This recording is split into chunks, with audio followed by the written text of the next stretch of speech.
Welcome to Kenton's videos. Enjoy the video. In this video, I will explain how to play Subway Surfers using your mouse. First, ensure your game is set up correctly. You will need a functional mouse and a comfortable surface. It is often helpful to run the game in a windowed mode, which can make mouse movements more intuitive.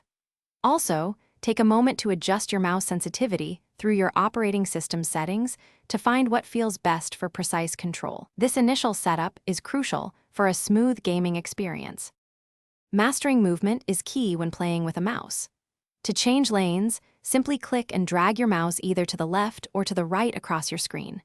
For jumping over obstacles, a quick click and drag upwards will send your character into the air. Conversely, to roll under barriers or dodge incoming trains, click and drag your mouse downwards. These three basic gestures cover all essential character movements. Using power-ups and hoverboards effectively can significantly boost your score. To activate any collected power-up, such as a jetpack or coin magnet, simply click on its icon located at the top of your game screen.